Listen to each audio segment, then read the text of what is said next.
Good evening po mga kababayan, ma'am sir. This is Jom, the Filipino channel ang inyong pong lingkod. So today is September 6, 2025. At tayo ngayon ay papunta dyan sa may Bonchon, dyan sa may SM Mall of Asia, Barangay 76 Pasay. At dadalhin po natin yan sa may 15th Avenue sa may San Roque, Cubao po yan. Okay, Quezon City. Okay, so magbabalik po tayo mamayang unti pag nakuha na po natin sila. Disclaimer lamang po, ang content po natin ay kalsada at hindi ang passenger. Kaya nga naman, sakasakali man po na may marinig kayo mga pangalan ng lugar, pangalan ng tao, pangalan ng organisasyon sa government or private man yan, ay wala pong kinalaman ang channel na ito at wala pong pinapatungkulan. Lahat po ng pinag-uusapan dito ay pawang dito lamang po yan sa loob at wala pong pinapatungkulan sa labas po. So magbabalik po tayo mamaya unti pag nakuha na po natin sila.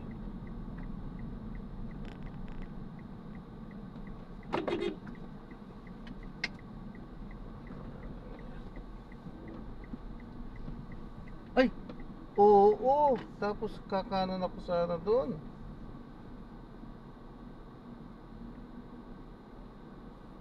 Hindi ko na isip yun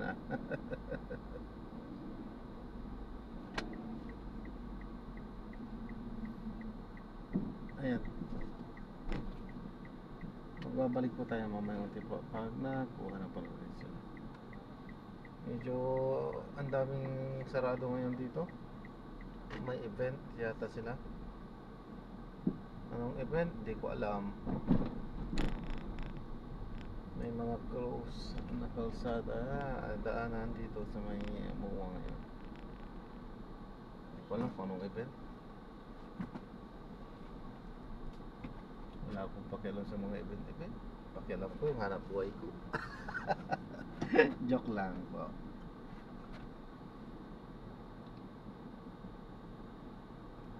Magkakasama at walang inaalala anumang makapagbibigay ng alinlangan sa atin. Inisip natin isang bahay na inatagpuan. Hindi na rin tayo marahil magbabayad ng kuryente kasi lalagyan na natin ng solar panel. Ano mo? Na meron na tayong sariling pagkukurangan. Ano ito? Ano naman ito?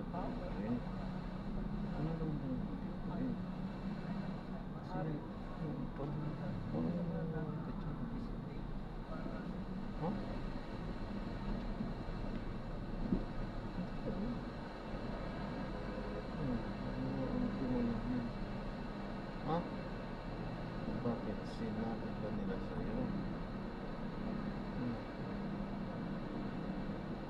Oo. Hindi ako pagkakaan. Merong paunang mga paglalarawan, ang aklat ng pahayag tungkol dito, subalit higit pa roon ang pinangako ng Diyos ng isang bagong langit at ng isang bagong lupa.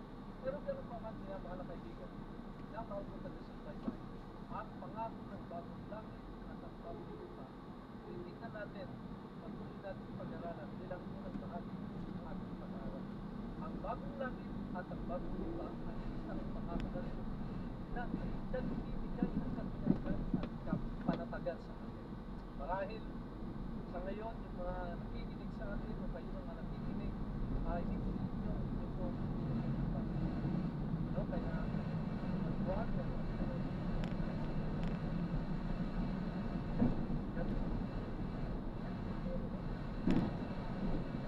para sa atin, para sa patuloy. Pero gusto kong dalhin ang inyong pansin sa sinasabi dito ng Biblia.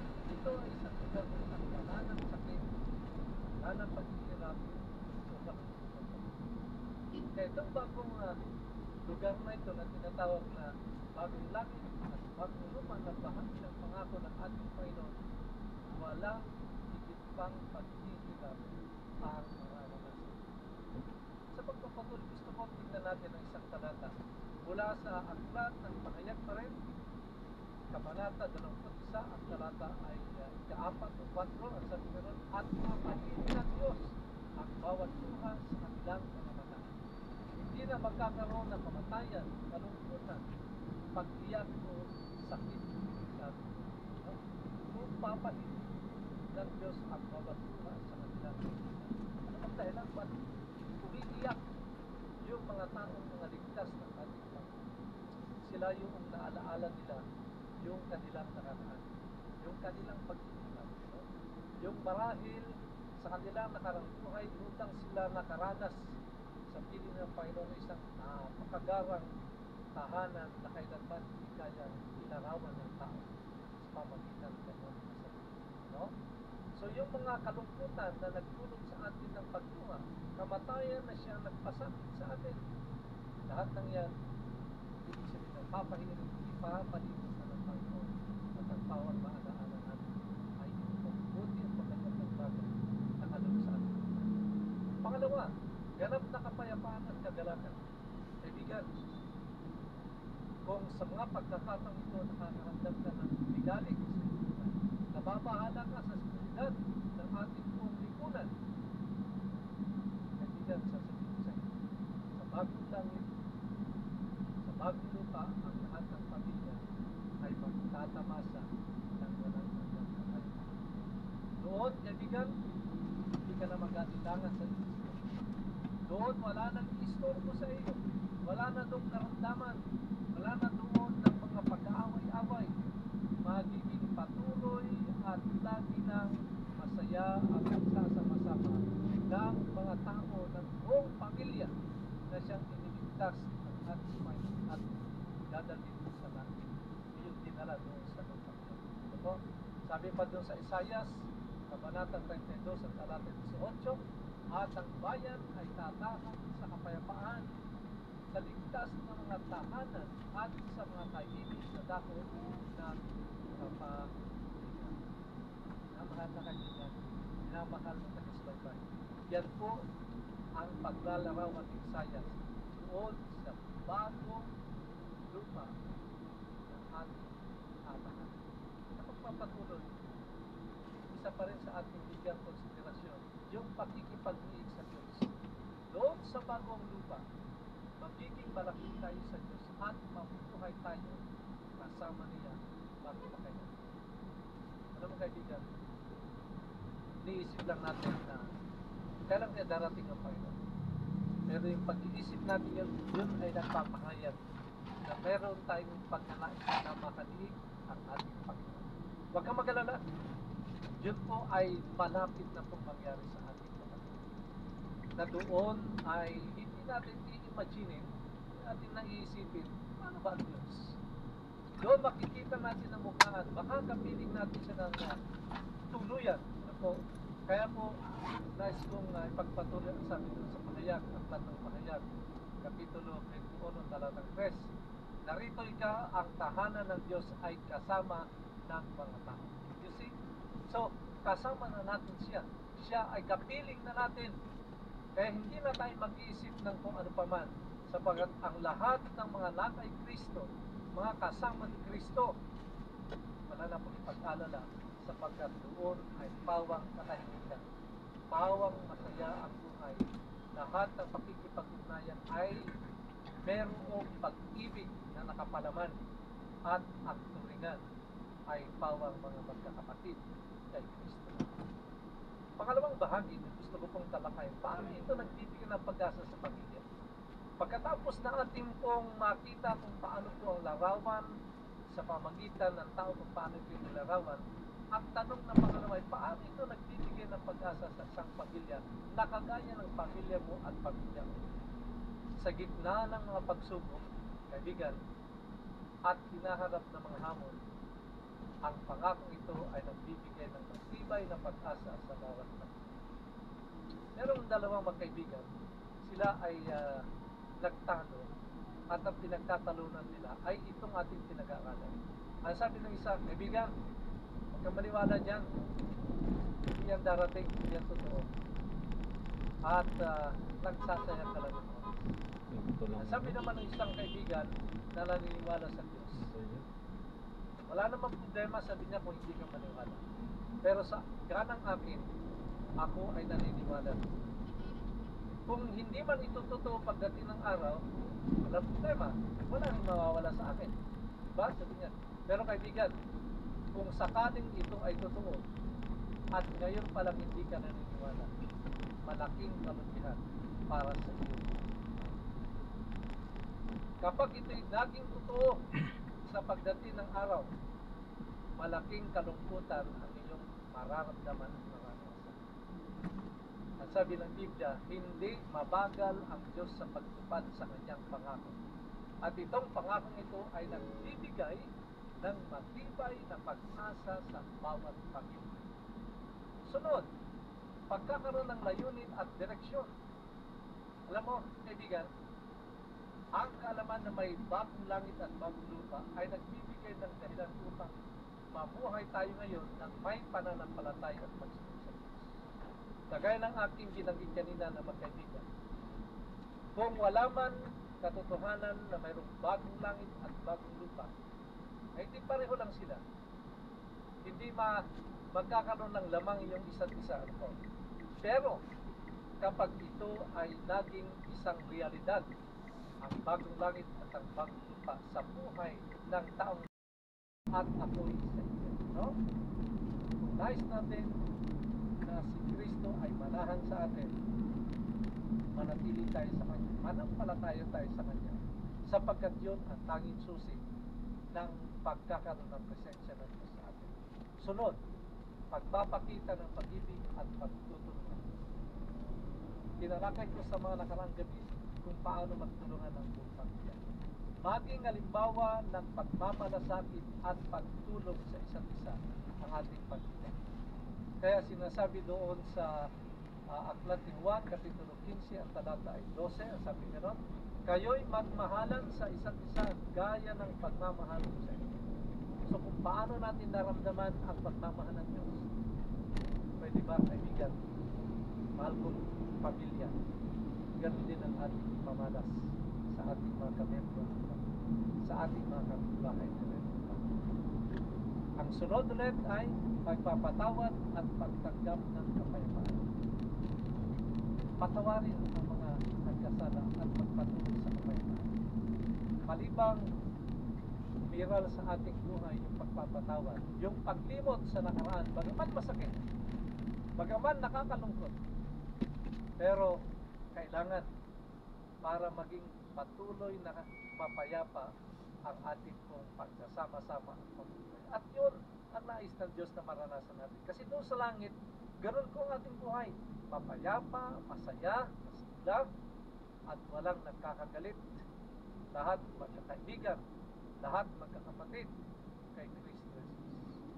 Kaya ang sabi nga ulit doon sa Colosas 3:13, magpatawad kayo sa isa't isa kung paanong pinatawad kayo ng Panginoon. Dito po ay nais ng Diyos na maibihis natin yung katangian niya. Kasi kung yun ay naibihis natin, hindi mahirap para sa atin na patawarin yung mga nagkasala sa atin. Pangapat na bahagi, pagpapalakas ng pag-asa sa gitna ng hamon. No?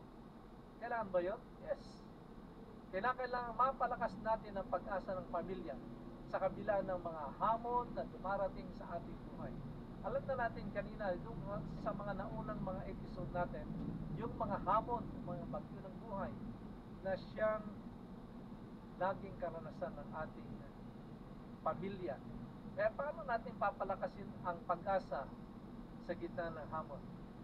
Alam na natin habang hinintay natin ang pagdating ng Panginoon, yung pagdating ng bagong langit at ng bagong lupa, patuloy na may mga pagsubok na darating sa ating buhay.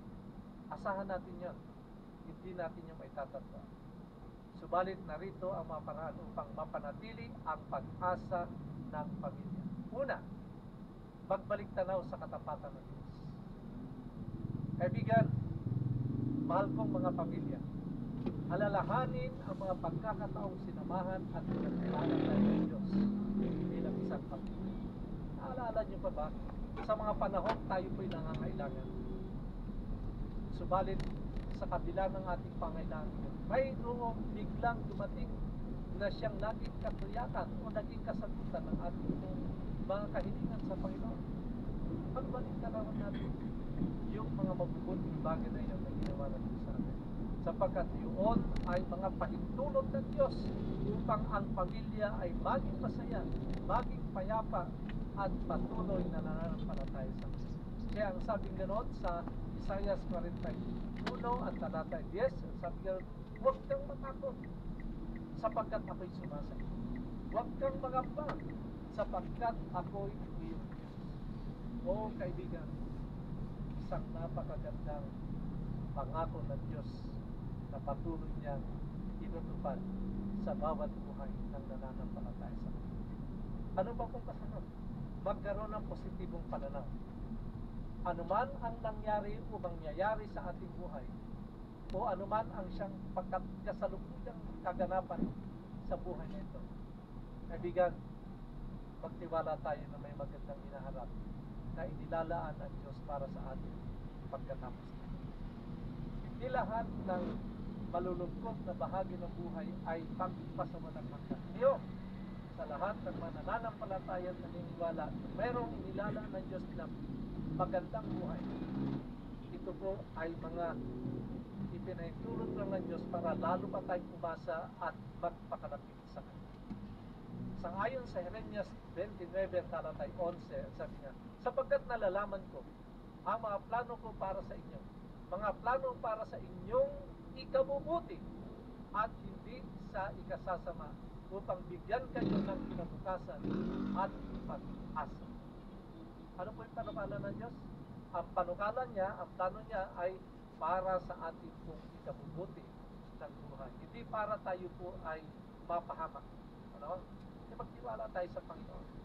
Sapagkat napakainam, napakaganda, masayang mapag-alaman ang kanyang mga panukala. Ang kasunod, magpatuloy sa gawaing makalangit. Alam mo kaibigan, dito sa lupa, mapapansin mo talagang napakaraming iba't ibang klase ng paggawa ng tao. Pagka minsan, hindi mo na nga malaman kung ito'y totoo o kaya ay hindi mo alam kung ito ay mali. Ano? Kaya nga mayroong isang nagwika, sabi niya, tayo raw ay nabubuhay sa panahong ang tama ay mali at ang mali ay tama. Kaya patuloy mo kayong hindi kaya at ginaganyan. Maglingkod tayo sa ating kapwa at ipamahagi ang para yon ay laging manatiling buhay sa atin at inspirasyon nila na sa buhay na ito pagkatapos ay merong magandang pagkakataon sa atin. Ay bago lang at bago pa na tinatahanan ang kapayapaan at bawat isa pang talata sa Mateo kapitulo 5 at talata 11. Ang sabi ka ng Mateo, kayo ang ilaw ng sanglibutan. Hindi may tatago ang isang puson na nakatayo sa ibabaw ng burong. No? Ang sabi ka, kayo ang ilaw ng sanglibutan. Kapag ang ilaw ay sumilang na, ang tao hindi niya mapigilan ng sarili. Lumingon at tignan yung maliwanag na ilaw. Yung ilaw na yon ay nagpapahayag ng ating mabubuti. No? Ngayon, kapag nakita ng tao, ay mag-isip sila kung anong dahilan ginagawa natin. Anong nag-uusap sa atin para yun ay mabuti. Kaibigan, yun po ay isang mabuting ulat at pagpapahayag at pagpapatuo na ang Diyos ang siyang may kagagawa nito sa atin.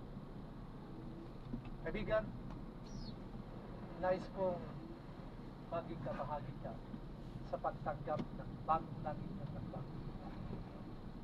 Nais ko ng iyong pamilya ay kasama upang yun ay maging kabahagi ng ating masayang karanasan pagkatapos ng malungkot na karanasan sa mundo.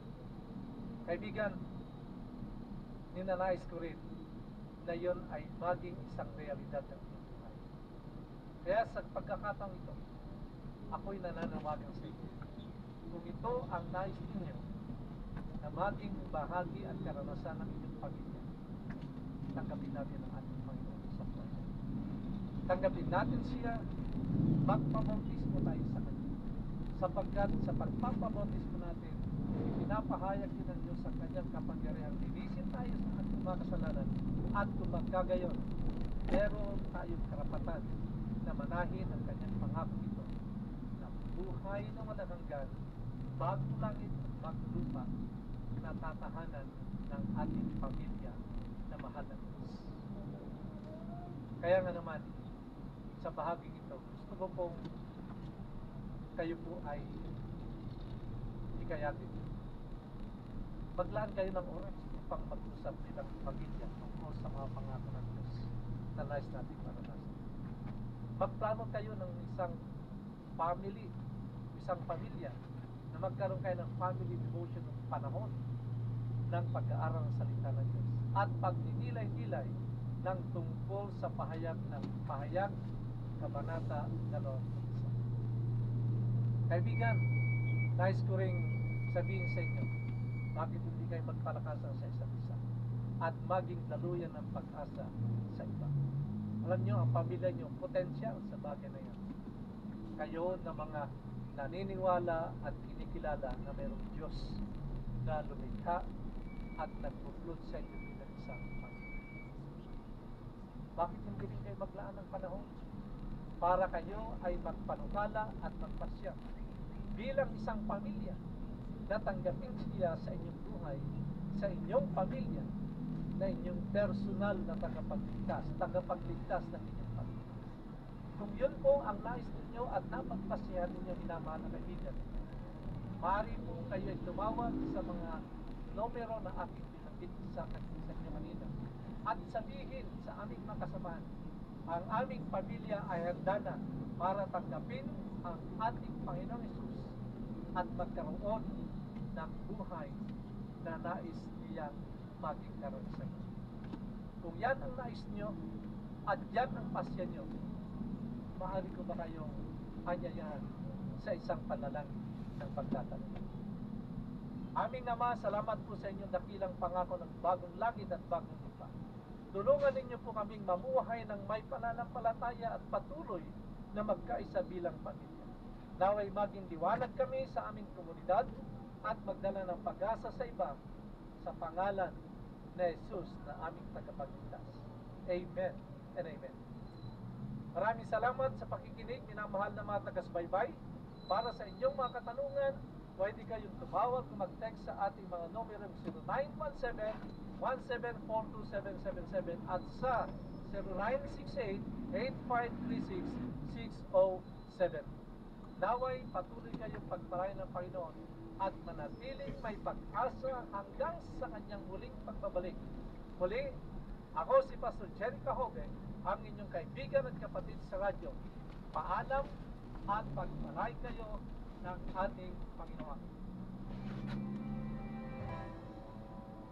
Sa panahon ng kawalan ng katiyakan, may isang mensahe mula sa Diyos na nagbibigay liwanag sa ating landas, ang Revelation of Hope. Ito ay hindi lang isang serye ng pag-aaral sa Biblia, kundi isang paglalakbay tungo sa katotohanan, kapayapaan at buhay na walang hanggan. Makinig at matuto kung paano ang propesiya sa Biblia ay hindi dapat katakutan. Kundi yakapin bilang mensahe ng pag-asa. Revelation of Hope. Dahil ang hinaharap ay nasa kamay ng Diyos. Dito lamang sa AWR 89.1 FM.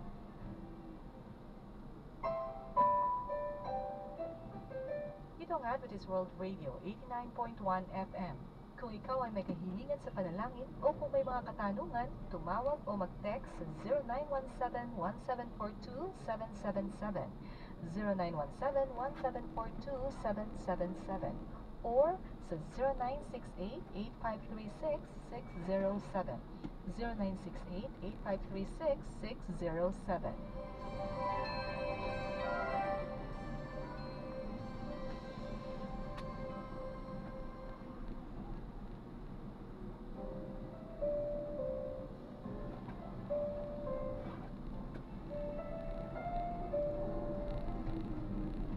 There's a love song rising up inside of me.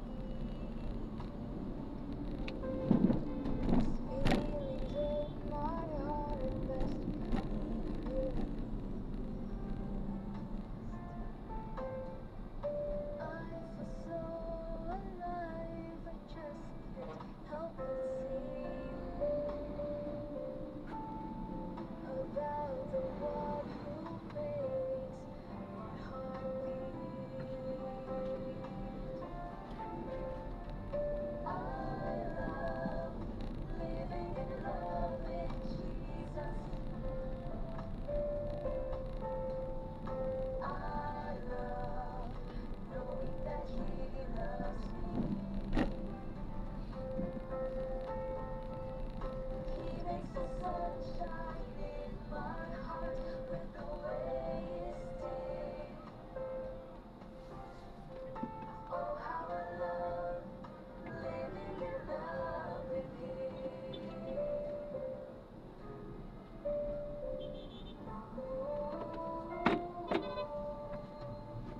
His presence is a treasure this world can afford. Each day with Him is sweeter than before. He satisfies me and He makes me hope for more. Even in the sunshine and the storm, I love living in love with Jesus. I love knowing that He loves me. He makes the sun shine in my heart with the way His dear. Oh, how I love living in love with Him. I love living in love with Jesus. I love knowing that He loves me. He makes the sun shine in my heart with the way His dear. Oh, how I love living in love with Him. He makes the sun shine in my heart with the way His dear. Oh, how I love living in love. Oh, how I love living in love. Oh, how I love living in love with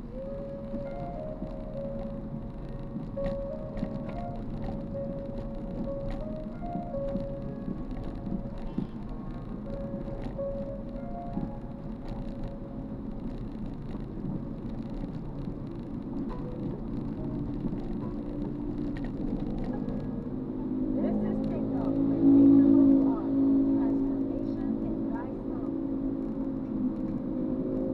Usapang buhay na binago at patuloy na binabago. Ating mapapanood at mapapakinggan sa ang dako na ng mundo. Nagpadaling magbago, pero hindi na nagbago ang dami kay Kristo. Naging posible sa iba, hindi posible sa iyo. My story could be your story. This is Jayla Villa, and this is Rocket of God. Tara, samahan na kami every Tuesday, 8 p.m. Dito lang sa AWR 89.1 FM.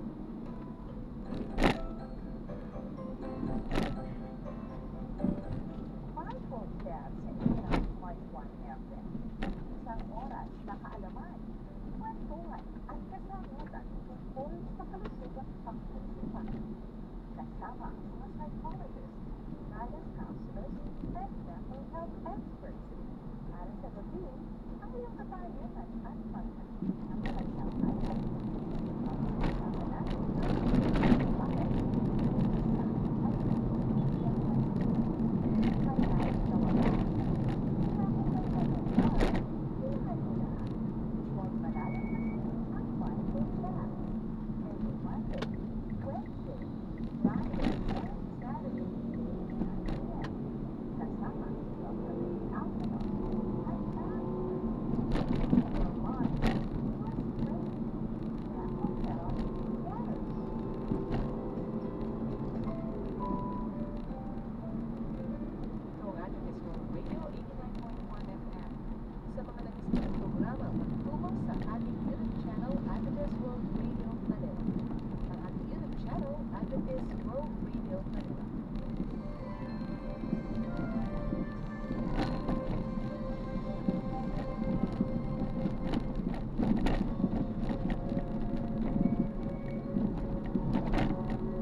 God first can be difficult. In this video, we'll explore what we can learn from Ruth that will help us put God first in our lives today. Now, Ruth was not an Israelite when she was born. She grew up as a Moabite and probably worshipped Chemosh, the fish god of the Moabites. Chemosh was also known as the Destroyer. In 2 Kings 3:27, we see the king of Moab offering his son and heir as a blood sacrifice to Chemosh. Now, it's possible that Ruth came to worship Jehovah long before her life Kumusta ka na, Daddy? Di ka pa Naomi, her mother-in-law, spoke of Jehovah, the loving God of the Israelites, who rescued his people from slavery and called them to love and respect one another. In a sad and dark turn of events, Naomi lost her husband and 2 sons within a decade. Her daughters-in-law Ruth and Orpah were devastated. The situation was desperate. Naomi decided to return to Israel and suggested that both daughters-in-law went back home. Continue on EDSA for 3 kilometers. But Ruth refused. Even at this darkest hour in her life, she didn't blame God for her circumstances. Instead, she put God first in her life and insisted on traveling with Naomi to continue worshiping Jehovah. Ruth said to Naomi, her mother-in-law, "Don't urge me to leave you or to turn back. Where you go, I will go, and where you stay, I will stay. Your people will be my people, and your God, my God." Life may be difficult for you right now. Putting God first doesn't guarantee that our lives will be easy, but it does mean we will find peace and salvation. Ruth ended up finding a loving husband and joined the people of God. Oh, and here's something you might not know. Ruth had the honor of becoming the direct ancestor of Jesus himself, the Savior of the world. Ruth put God first, and her example compels us to do the same. As we return the tithe and promise, we are challenged to put God first.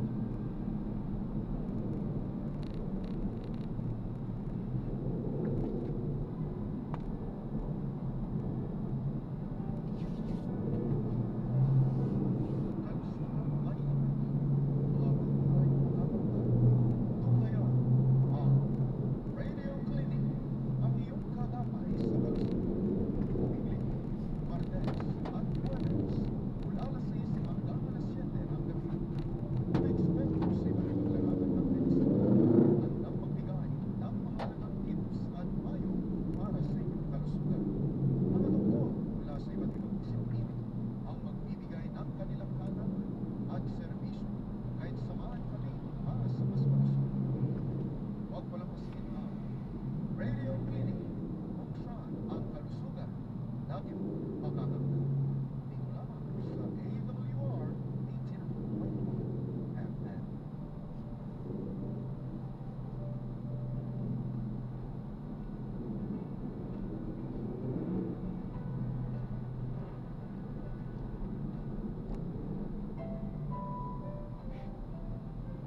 Ito ang Adventist World Radio 89.1 FM.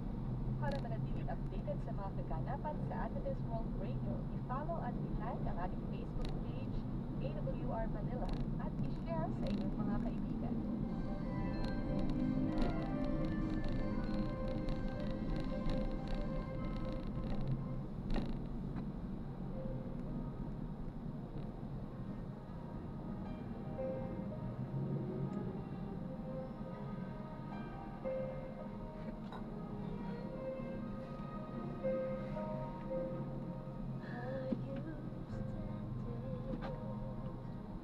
standing at a crossroad, wondering which road you should take? And you're dreading the desertion and impossible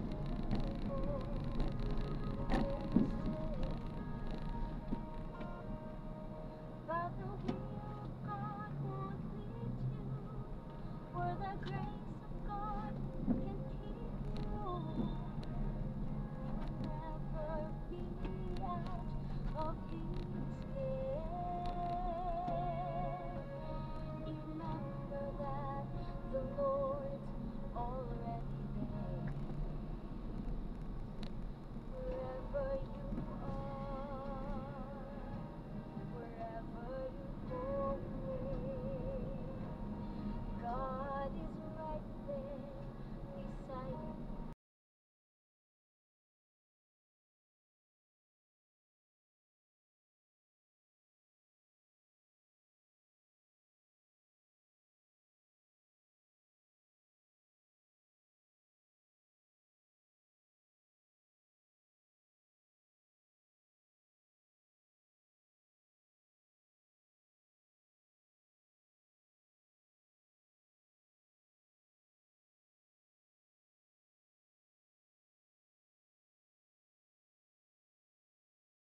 wherever you are. Wherever you go, he already knows what lies ahead and what's behind. You'll always find that is never too far from wherever you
If I could paint a picture in my mind of what I'd like to see, if I could take you on inside my deepest dreams,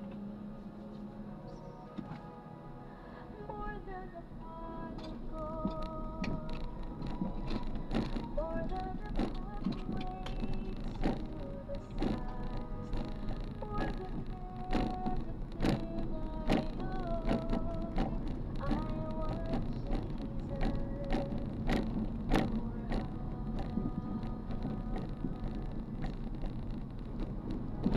He's more than all the world can give when he truly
right onto Justice Lourdes Paredes San Diego Avenue.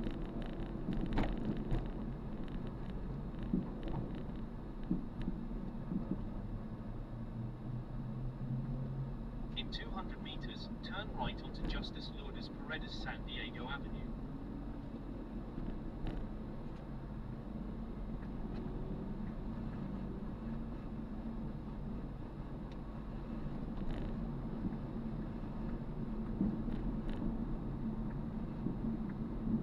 In 100 meters, turn right.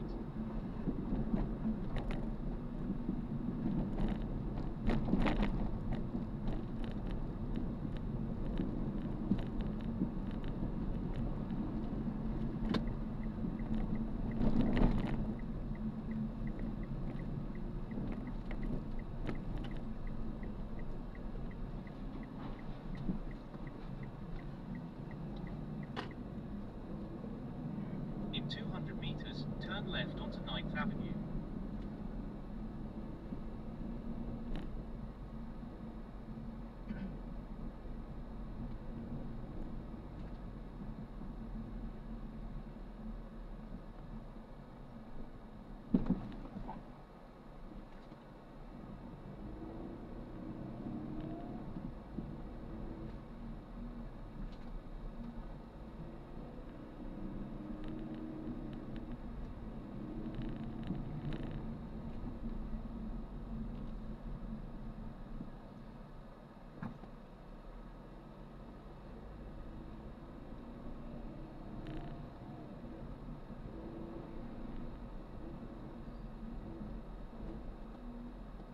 In 80 meters, turn left.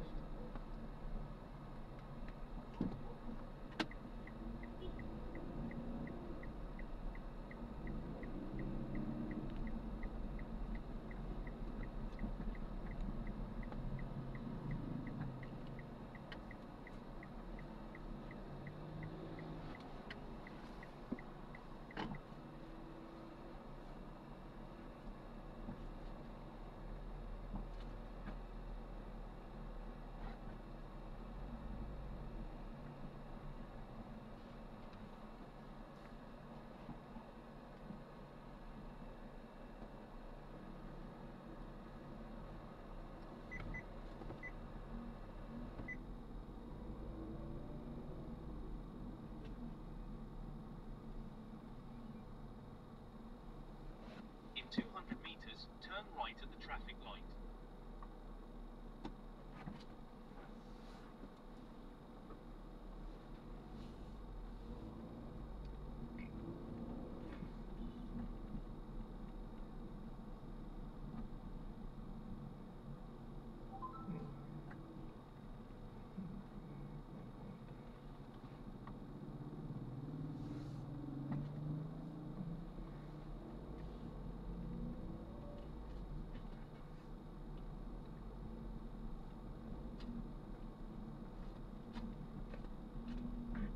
In 100 meters, turn right at the traffic light.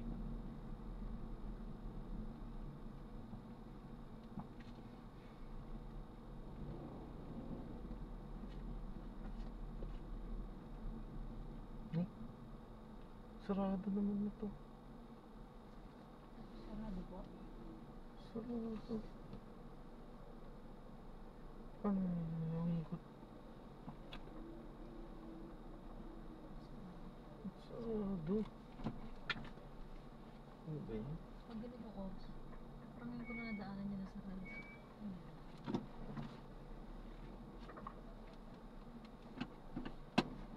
Ang puto na dito. Dapat doon pa lang sa ano, Bukana, sinabi na lang na doon ano. pa lang sarado. Tsaka Abala. nakasalubong pa po natin yung isang Hindi, maglagay na lang ng karatula kasi wala din kinalawan yun. Nabdinggoy din yun eh. Mag-aksya ng gasolina ang In 50 meters, makakapasok. turn right at the traffic light.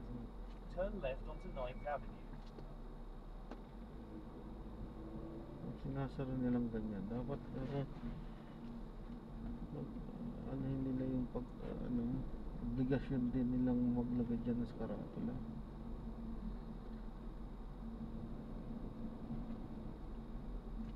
In 200 meters, turn right at the traffic light.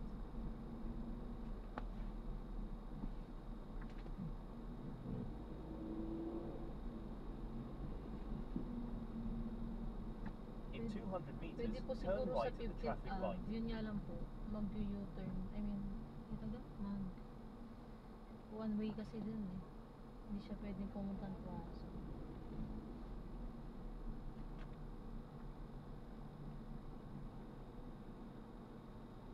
Ito na, hindi. Paliliko din yata dito.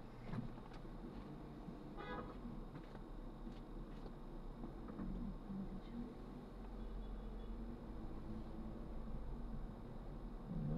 Ano sa kanto?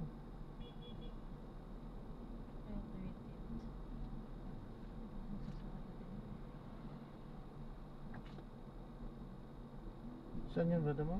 Yung Pwede sinasabi pong mo? 15th ab tayo kaagad, pero hindi po kayo makakapunta ng Tuwaso. Parang babalik po ulit kayo. In 100 meters, Yung turo turn ito left sa onto Scorpio. 13th Avenue. 15th ab na lang po siguro. 13th na lang. Baka kasi nagsasarado din sa 13th eh.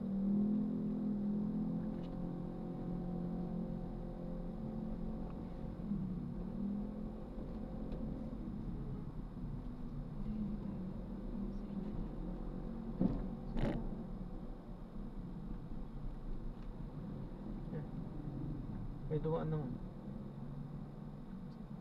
Hindi ko po kasi sure kung nagsasarado din yun. May dumaan. Ah, Sarado ba? Hindi. hindi ko po nakapapansin. Parang hindi. Hindi. Hindi. Hindi. Continue for 300 meters, then turn right onto Pedro Tuazon Boulevard.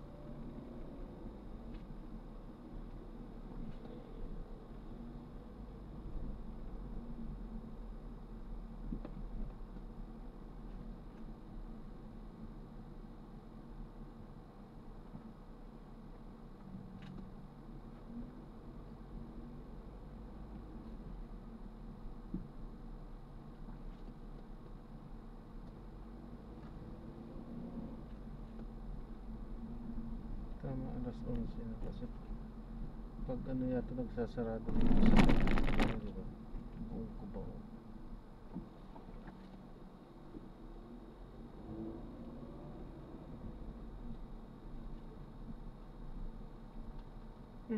Parang sarado din yan. Ay, hindi. Ay, Aha. ay, In 100 meters, turn Naku, right at the bukas ka traffic sana. light. oo nga ata. Oo nga. Sarado din. Naku. Enter right most lane, Yan then po in 60 mag-drive-thru meters, kay ano. turn right at the Diyan kay traffic Jollibee light. po. Pwede dito? Ay, Yan. sarado din eh. Kay Jollibee po sa turn right. Ay, oo nga, Ay, sarado. sarado din. Sarado din. Ay, Diyos ko. Yun po. Sa 15th up po talaga ang daan. Let's see. Isa sumaraw din pala dito. Ngayon ako Ano ba nadaan. ngayon Sunday? Ay.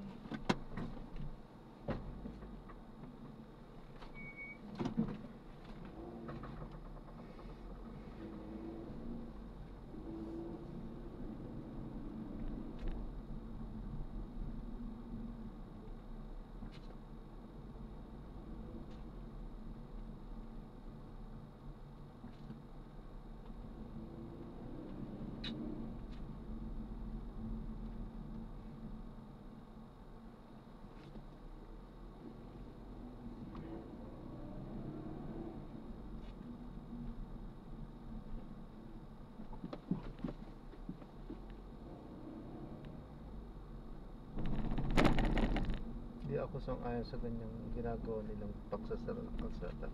Anong sabi? Anong point? Para lang hindi makadire-diretso ang mga sasakyan? Nakabukas naman yung harap, yung sa dulo. Nakabukas eh. Kasi kung talagang security ang ano, may Oo. security dyan. No? Pati dito nakasara, pati doon nakasara. Kaya may note man lang. Continue for 300 meters, then turn right onto Pedro Tuazon Boulevard. 15 out na lang po kayo.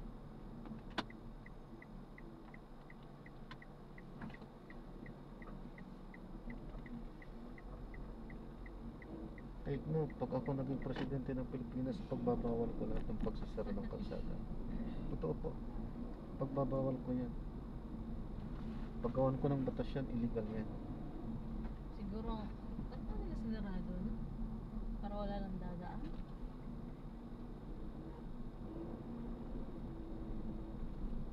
Maging sa mga subdivision na ayaw magpadaan sa mga ano. Meron yung mga subdivision, ayaw din magpadaan. O, kung gano'n, huwag na rin Ito na sila po kayo. sumunod. Ito na lang. Okay. Tapos, babalik na lang po ulit kayo dito kasi one way po dun eh. Hindi kayo makakalabas ng Tuason.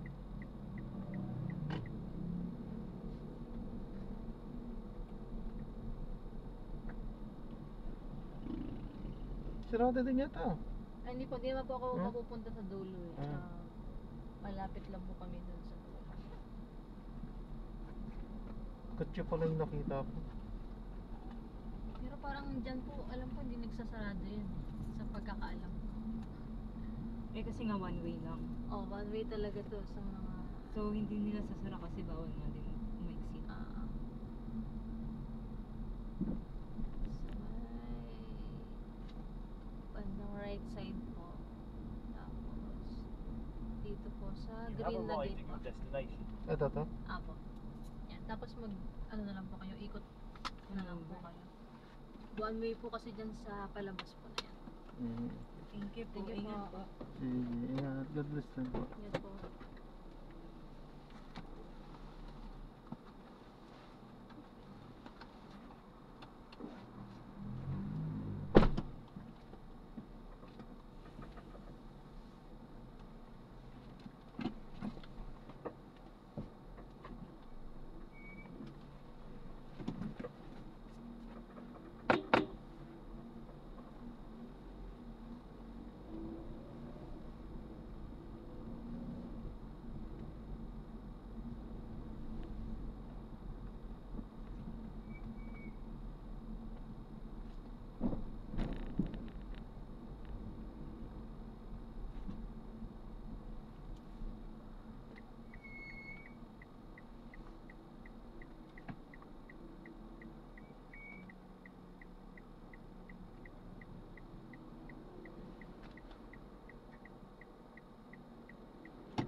Ay, ito.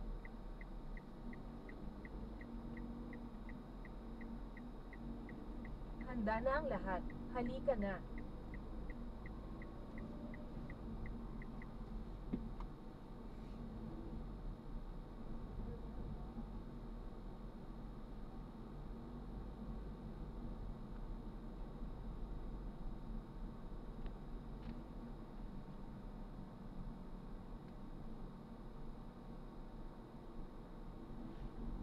Kumanan sa Lourdes Paredes, San Diego Avenue.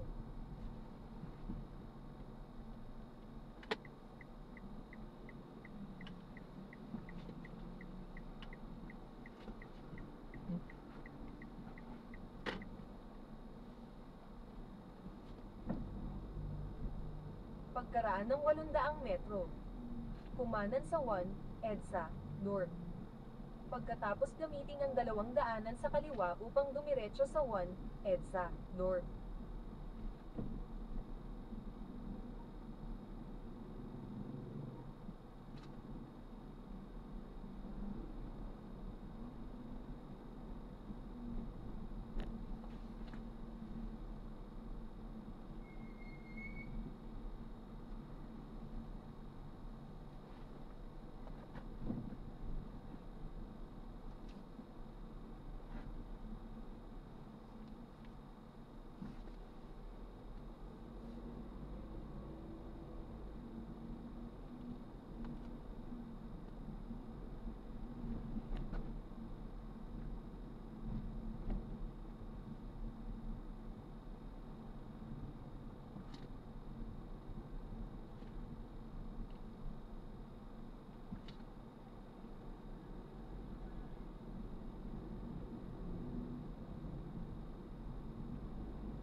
Pagkaraan ng 300 metro, kumanan.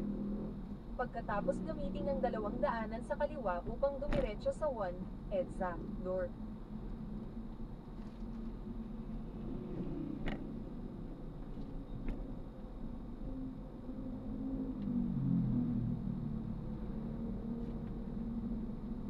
Tikas.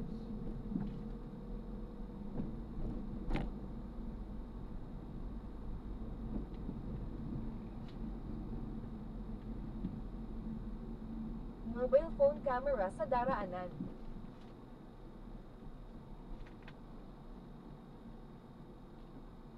Kumanan. Pagkatapos gamitin ang 2 daanan sa kaliwa upang dumiretso sa 1 EDSA North.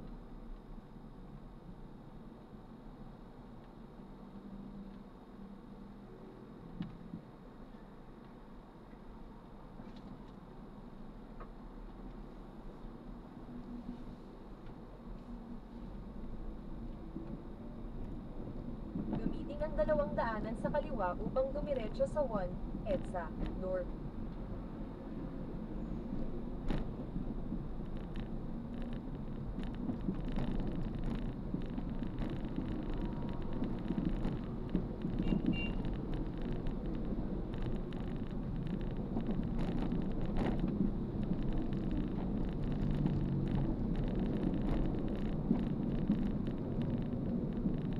Pagkaraan ng 400 metro, dumiretso lang sa Aurora Underpass.